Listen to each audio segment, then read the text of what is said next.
हैं। जब हमें किसी भी चीज की जरूरत पड़ती है तो इतने चैनल हमारे जरूरत को पूरा करता है। सिर्फ हम आपको याद दिलवाने की कोशिश करते हैं। हमारे बीच में किसी भी चीज की जरूरत पड़ता है तो ऑलरेडी हम कस्टमर बन जाते हैं। I am right? कस्टमर बनने के बाद कोई ना कोई यहाँ सभी कस्टमर बैठे हैं, चाहे छोटा चाहे बड़ा, पूरा हिंदुस्तान कस्टमर किसी ना किसी का है। मानते हैं इस बात को? एक कस्टमर किसी ना किसी रिटेलर के पास चले जाते हैं। कोई भी सामान, चाहे छोटा सामान लेना हो, बड़ा सामान लेना हो, मूल्य सामान लेना है, बहुत मूल्य सामान लेना है, वो रिटेलर के पास चले जाते हैं। क्या रिटेलर कोई भी सामान अपने घर में बनाते हैं क्या? नो। एक कहीं ना कहीं आगे डिस्ट्रीब्यूटर से सामान लेके आते हैं, जो डिस्ट्रिक्ट लेवल पर काम चलता है। I am right?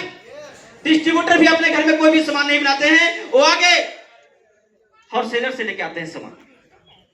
समझ रहे हैं? कुछ उल्टा पुल्टा हो गया? यस। इसको मतलब आज के गुरुकुल के मुताबिक हम लोग आसपास बैठे हुए हैं। यस, यही बात देखना है कि कहां आगे है और कहां पीछे। हमारे बीच में कस्टमर हैं, रिटेलर हैं, होलसेलर हैं और डिस्ट्रीब्यूटर हैं। डिस्ट्रीब्यूटर भी अपने घर में सामान नहीं बनाते हैं, वो कहीं ना कहीं कैरियर फॉरवर्ड से लेके आते हैं। I am right? और कैरियर फॉरवर्ड डायरेक्ट कंपनी से सामान लेके आते हैं।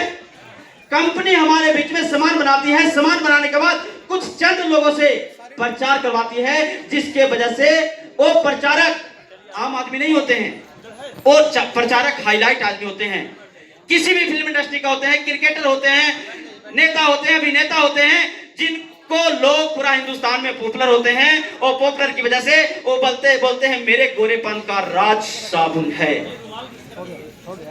हमने भी सर बचपन से लेके प्रचार को देख के बहुत सारे साबुन लगाए, लेकिन आज तक हम गोरे नहीं हुए। इसको मतलब प्रचार वाले झूठ कहीं ना कहीं बोलते हैं। ऐसे लोग आते हैं और बोलते हैं मेरे गोरेपन का राज लक्स साबुन है। क्या साबुन गाज से गोरे होते हैं? नो। लेकिन बताया जाता है और उसको बताने की वजह से हमारी मेंटलिटी में घुसता है कि हम भी साबुन लगाएंगे गोरे हो जाएंगे, लेकिन हम भी लगाए, आज तक गोरे नहीं हुए। इसको मतलब साबुन से गोरे नहीं होते हैं, झूठ बोला जाता है।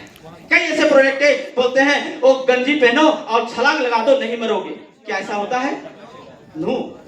यानी प्रचार के माध्यम से प्रोडक्ट झूठे सच्चे बेचने का प्रक्रिया जाता है। ये पूरे चैनल हमारे देश में इसी तरह काम करता है, जिसके वजह से बहुत सारी चीजें सही भी आती है, बहुत सारी चीजें गलत भी आ जाती है। मानते हैं इस बात को? हमारे सिस्टम आरसीएम अभियान ने कस्टमर को आगे किया और कंपनी को भी आगे किया और कहा हम बनाएंगे आप बेचेंगे, दोनों मिलके आगे काम करेंगे। एक जात तो जोरदार तालियां होनी चाहिए।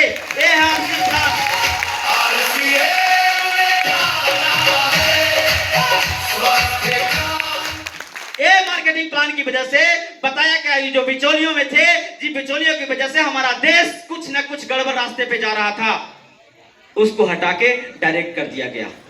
ये आरसीएम अभियान का मार्केटिंग प्लान है। इस प्लान को आप अगर जन जन तक बताते हैं कि ये मार्केटिंग प्लान के वजह से बिचौलियों खत्म हो जाएगा, बिचौलियां जब खत्म होगा तो हमारे घर से जो डुप्लीकेट सामान आता था वो भी खत्म हो जाएगा। होगा या नहीं होगा? बिचौलियों की वजह से डुप्लीकेट सामान आ रहा है, अगर वो साइड हो जाएंगे तो ओरिजिनल सामान मिलेगा कि नहीं मिलेगा?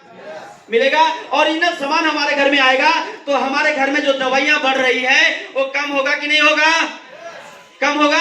यही काम आरसीएम में आने के बाद हमने हजारों लोग को बताया और बताने की वजह से beginner, starter, opener, eagle, runner, star, royalty और टेक्निकल जैसा मुकाम पे आए। तो इसी के बाद तालियों के साथ जोरदार स्वागत करेंगे। बहुत बहुत स्वागत है जो हमारे बीच में मार्केटिंग प्लान के लिए सहयोग किए।